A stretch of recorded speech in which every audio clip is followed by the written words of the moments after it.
Episode opening സീനിൽ ഇപ്പൊ Luffy അവനാണെങ്കിൽ ഏസിനെ കുറിച്ച് ആലോചിച്ചിരിക്കുകയാണ്. പിന്നെ ജിംബൈ ആണെങ്കിൽ ഇപ്പൊ ലൂഫിയുടെ അടുത്തേക്ക് വന്ന് അവനെ ആശ്വസിപ്പിക്കാൻ ശ്രമിക്കും.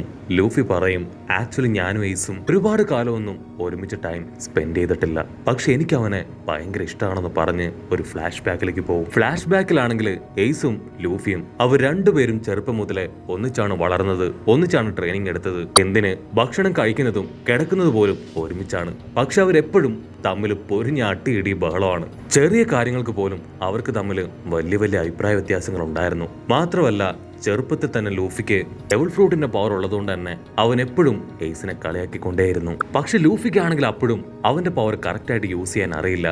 അത് മനസ്സിലാക്കിയ ഏസ് അവന്റെ കൈയും കാലൊക്കെ പിടിച്ച് വലിച്ച് ലൂഫി അറഞ്ചം പുറഞ്ചും അടിച്ചു കൊണ്ടേയിരുന്നു. ആക്ച്വലി ഏസ് അവൻ കടലിലേക്ക് പോകുമ്പോഴും അവൻ ആ ഡെവിൾ ഫ്രൂട്ടിന്റെ പവർ ഉണ്ടായിരുന്നില്ല. പക്ഷേ ഡെവിൾ ഫ്രൂട്ടിന്റെ പവർ ഉണ്ടായിരുന്ന ലൂഫിക്ക് ഏസിനെ ഇതുവരെയായിട്ടും തോൽപ്പിക്കാനും കഴിഞ്ഞിട്ടില്ല. ഉടനെ ഈ സ്റ്റോറിയൊക്കെ കേട്ട് ജിംബെ ചോദിക്കും, അതിനുശേഷം പിന്നീട് ഇതുവരെ നീ നിന്റെ ബ്രദറിനെ കണ്ടിട്ടില്ലേ? അതിനവൻ പറയും, കണ്ടു, വളരെ റീസെന്റ് ആയിട്ടാണ് ഞങ്ങൾ കണ്ടത്. അപ്പൊ ഞങ്ങൾ രണ്ടുപേരും വളരെ മെച്ചുവർ ആയിട്ടുണ്ടായിരുന്നു. അവനാണെങ്കിൽ എന്തൊക്കെയോ ചില കാര്യങ്ങൾ എന്നോട് പറഞ്ഞു. അത് പൂർണ്ണമായിട്ടും മനസ്സിലാക്കാൻ അന്ന് എനിക്ക് സാധിച്ചില്ല. ഈ ഒരു വിബറു കാർഡും അവൻ അന്നാണ് എനിക്ക് തന്നത്. എനിക്കെന്ന് അറിയാൻ കഴിഞ്ഞത് അവൻ വൈറ്റ് ബിയർഡിന്റെ കൂടെ അവരുടെ ടീമിൽ ചേർന്നു എന്നാണ്. അവരുടെ ഒരു സിംബലും അവന്റെ പുറത്ത് ഞാൻ കണ്ടു. ഏസ് എന്ന് വൈറ്റ് ബിയർഡിന്റെ ടീമിലേക്ക് ലൂഫിയെ വിളിച്ചതാണ്. അത് കേൾക്കേണ്ട താമസം ലൂഫി മറുപടി പറയും, എന്നെ കൊണ്ട് പറ്റില്ല, ഞാൻ ഒരിക്കലും നിങ്ങളുടെ ടീമിൽ ചേരില്ല. അതിന് കാരണം മറ്റൊന്നുമല്ല, വൈറ്റ് ബിയർഡ് ആണ് ഇപ്പൊ almost king of the pirate. ലൂഫിയുടെ ലക്ഷ്യവും കിങ് ഓഫ് പൈററ്റ് ആവുക എന്നതാണ്. അതുകൊണ്ട് തന്നെ അവനെ കൊണ്ട് ഒരിക്കലും ആരുടെയും ടീമിൽ ചേരാൻ കഴിയില്ല. അവൻ ഒറ്റയ്ക്ക് നിന്ന് പോരാടിയാൽ മാത്രമേ അവന് കിങ് ഓഫ് പൈററ്റ് ആവാൻ പറ്റൂ. മാത്രമല്ല അവന് കിങ് ഓഫ് പൈററ്റ് ആവണമെങ്കിൽ വൈറ്റ് ബിയർഡുമായി തീർച്ചയായിട്ടും അവൻ ഫൈറ്റ് ചെയ്യണം. അതിനുശേഷം ലൂഫി കാഷ്വലായിട്ട് തമാശയ്ക്ക് ഏസിനോട് ലൂഫിയുടെ ടീമിൽ ചേരുന്നു ചോദിക്കും. അവൻ അത് കേട്ട് ചിരിക്കും, ഞാനൊന്നുമില്ല, എന്റെ ലക്ഷ്യം അത് മറ്റൊന്നാണ്. ഞങ്ങളുടെ തന്നെ ടീമിലുണ്ടായിരുന്ന വേറൊരുത്തൻ, അവന്റെ പേര് ബ്ലാക്ക് ബിയർഡ് എന്നാണ്. അവൻ ഞങ്ങളുടെ ടീമിലെ ഒരാളെ കൊന്നു. അവനെ കണ്ടെത്തി റിവെഞ്ച് ചെയ്യുക, അതിനാണ് ഞാനിപ്പോ ഇവിടേക്ക് എത്തിയത്. അങ്ങനെ കുറച്ചു നാൾ കപ്പലിലൊക്കെ ട്രാവൽ ചെയ്ത് കഴിഞ്ഞപ്പോഴാണ് ഏസിന് ആ ബ്ലാക്ക് ബിയർഡിനെ കുറിച്ചുള്ള ഇൻഫർമേഷൻ കിട്ടി. ഏസ് ലൂഫിയോടും ടീമിനോടും യാത്ര പറഞ്ഞ് പോവാൻ തയ്യാറായത്. പോകുന്നതിന് മുൻപായിട്ട് വലിയൊരു വിബ്രൂ കാർഡ് അവന്റെ കയ്യിൽ ഏൽപ്പിച്ചു. അന്ന് ആ പേപ്പർ എന്താണെന്നോ അതെന്തിനവൻ തന്നു എന്നോ ലൂഫിക്ക് അറിയില്ലായിരുന്നു. പക്ഷെ ഇപ്പോ അതെന്താണ്, എന്തിനു വേണ്ടി ഉള്ളതാണ് എന്നെല്ലാം നമ്മുടെ ചെക്കന് നന്നായിട്ട് അറിയാം. മാത്രമല്ല ബ്ലാക്ക് ബിയർഡിനെ മീറ്റ് ചെയ്യുന്ന സമയത്ത് ലൂഫിക്ക് അത് ബ്ലാക്ക് ബിയർഡ് ആയിരുന്നു എന്ന് അറിയില്ലായിരുന്നു. അറിഞ്ഞിരുന്നെങ്കിൽ അന്ന് തന്നെ അവൻ ആ പ്രോബ്ലം സോൾവ് ചെയ്തേനെ. അതിനുശേഷം ബലമയായിട്ട് ഫൈറ്റ് ചെയ്തത്. പിന്നീട് സ്കൈ ഐലാൻഡിനെ കുറിച്ച് ചോദിച്ച് അവിടെയുള്ള എല്ലാവരും അവരെ നോക്കി പരിഹസിച്ചത്. ബലം ഇളകി അവൻ അവിടെ ഉണ്ടായിരുന്നവരെ എല്ലാവരെയും ഇഞ്ചിഞ്ചായി തല്ലിച്ചതച്ചത്. അങ്ങനെ ഓരോരോ കാര്യങ്ങൾ അവൻ ഓർക്കും. അവസാനമായിട്ട് ആ സ്കൈ ഐലാൻഡിനെ കുറിച്ച് പറഞ്ഞത് അത് ബ്ലാക്ക് ബിയർഡാണ്. അവനാണ് നിങ്ങളുടെ സ്വപ്നങ്ങളെ നോക്കി പോവാനും അങ്ങനെ ഒരു ഐലാൻഡിനെ കുറിച്ച് അവനും കേട്ടിട്ടുണ്ടെന്ന് പറഞ്ഞ് നമ്മുടെ ആൾക്കാരെ സപ്പോർട്ട് ചെയ്ത ഒരേ ഒരു മനുഷ്യൻ. അതിനുശേഷം ആ സ്കൈ ഐലാൻഡ് എല്ലാം കഴിഞ്ഞ് ഒരുപാട് നാളുകൾക്ക് ശേഷം ആമസോൺ ലില്ലിയിൽ എത്തിയപ്പോഴാണ് ആ ഗ്രാൻഡ്മ അവർ ന്യൂസ് പേപ്പറിൽ ഉണ്ടായിരുന്ന ആ ഒരു റിപ്പോർട്ട് അത് ലൂഫിയോട് പറഞ്ഞത്. ബ്ലാക്ക് ബിയർഡിന്റെ അറ്റാക്കിൽ ഏസിന് അവന് വലിയ പരിക്ക് പറ്റിയെന്നും അവന്റെ എക്സിക്യൂഷൻ അത് നടക്കാൻ പോവുകയാണെന്നും ബ്ലാക്ക് ബിയർഡ് ഒരു വാർലാഡായി മാറിയത് പോലും ഏസിനെ തോൽപ്പിച്ചിട്ടാണ്.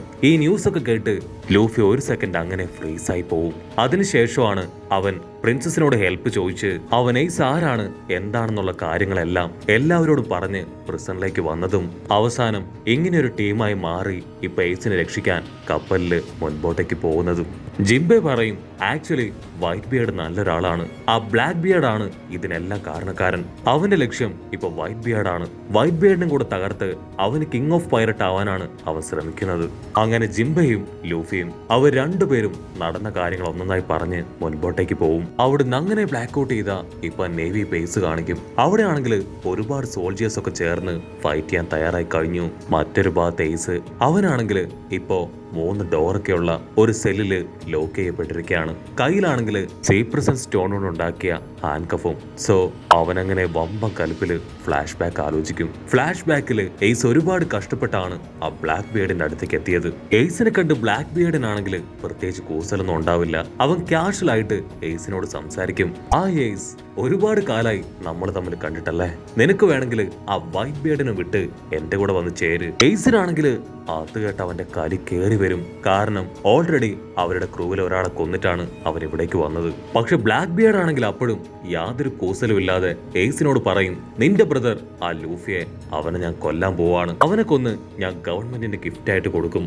അതിനുശേഷം ആ വൈറ്റ് ബിയർഡിനെ തകർത്ത് കിങ് ഓഫ് പൈററ്റ് അത് ഞാനായിരിക്കും. എയ്സിനാണെങ്കിൽ അവന്റെ കലി ഡബിൾ ആയിട്ട് അറ്റാക്ക് ചെയ്യാൻ റെഡിയാവും. ഉടനെ ബ്ലാക്ക് ബിയർഡിന്റെ ടീമിലുള്ള കുറച്ചു പേര് ലോങ് ഷോട്ടിലായിട്ട് നിന്ന് ഇപ്പൊ എയ്സിനെ പുറഞ്ഞ് ഷൂട്ട് ചെയ്യും. പക്ഷെ അവന്റെ ബോഡി ഓൾറെഡി ഫയർ ആയതുകൊണ്ട് തന്നെ എയ്സിന്റെ ബോഡിയിൽ ഒരു സ്ക്രാച്ച് പോലും വീടില്ല.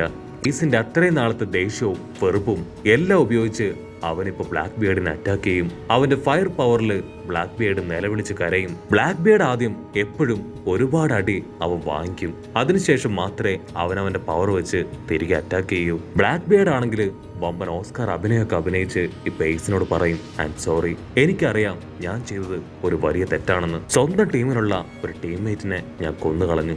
സോ ഞാൻ ഇനി ജീവിക്കാൻ പാടില്ല. പൈററ്റ്സുകളുടെ വലിയൊരു റൂള് ഞാൻ ബ്രേക്ക് ചെയ്തു. ഞാൻ കൈകെട്ടി നിന്ന് തരാം, നിനക്ക് തീർച്ചയായിട്ടും എന്നെ ഈസി ആയിട്ട് കൊന്നു തള്ളാൻ കഴിയും. ബ്ലാക്ക് ബിയർഡ് കൊന്നത് തജ് എന്ന് പേരുള്ള അവന്റെ ഒരു കോ പൈററ്റിനെയാണ്. അതിന് കാരണം മറ്റൊന്നുമല്ല, അവൻ ആശിച്ചു മോഹിച്ചു വെച്ചിരുന്ന ഒരു ഡെവിൾ ഫ്രൂട്ട്. അത് ആ തജ് അവനെടുത്ത് കഴിച്ചു. ആ ദേഷ്യത്തിലാണ് അവൻ തജിനെ കൊന്നത്. കട്ട് ചെയ്ത ബ്ലാക്ക് ബിയർഡ് അവനാണെങ്കിൽ ഇപ്പൊ ഒന്നിൽ കൂടുതൽ ഡെവിൾ ഫ്രൂട്ടിന്റെ പവർ ഉണ്ട്. അവന്റെ ഡാർക്ക് പവർ അതെന്താണെന്ന് കാണിച്ചു തരാന്ന് പറഞ്ഞ് ഇപ്പൊ ഒരു ഡാർക്ക് പവർ പുറത്തേക്ക് റിലീസ് ചെയ്യാൻ തുടങ്ങും. പക്ഷെ എയ്സ് ആണെങ്കിൽ അത് കണ്ട് പേടിക്കില്ല. അവൻ ഫയർ വെച്ച് ബ്ലാക്ക് ബിയർഡിനെ അറ്റാക്ക് ചെയ്യും. അവൻ ആ അറ്റാക്കിൽ കടന്ന് കഷ്ടപ്പെടുന്ന കണ്ട് എയ്സ് അവനെ കളിയാക്കും. ഓ, നിന്റെ ഡാർക്ക് പവർ അത് ഇത്രേ ഉള്ളൂ അല്ലേ? അടുത്ത നിമിഷം ബ്ലാക്ക് ബിയർഡ് അവൻ ആ ഡാർക്ക് പവർ വെച്ച് എയ്സ് ക്രിയേറ്റ് ചെയ്ത ഫയർ അങ്ങനെ അബ്സോർബ് ചെയ്തെടുക്കുകയാണ്. ബ്ലാക്ക് ബിയർഡ് നൈസായിട്ട് അവന്റെ കൈ നീട്ടി വോർട്ടെക്സ് എന്ന് പറയും. ഉടനെ എയ്സിനെ ഡാർക്ക് പവറിന്റെ ഗ്രാവിറ്റി അതങ്ങനെ വലിച്ചടിപ്പിക്കുകയാണ്. എയ്സ് ആണെങ്കിൽ ഇപ്പൊ പതിയെ അടുത്തേക്ക് വരികയാണ്. അവൻ ക്ലോസ് എത്തുമ്പോ ആ വില്ലൻ അവൻ ആഞ്ഞൊരട്ടി. ആ ഒരു അട്ടിയില് അവന്റെ വായിലൂടെ പുറത്തേക്ക് ചോര തൊടുമ്പും ആദ്യമായിട്ടാണ് എയ്സിന് പവർ കിട്ടിയതിനു ശേഷം ഇങ്ങനെ ഒരു പഞ്ച് കിട്ടുന്നത്. ബ്ലാക്ക് ബിയർഡിന്റെ പവറിന് ഡെവിൾ ഫ്രൂട്ടിന്റെ പവറിനെ റെസിസ്റ്റ് ചെയ്യാൻ പറ്റും. അതുകൊണ്ട് തന്നെ എയ്സിന് ഇപ്പൊ അവൻ നേരിടാൻ പറ്റില്ല.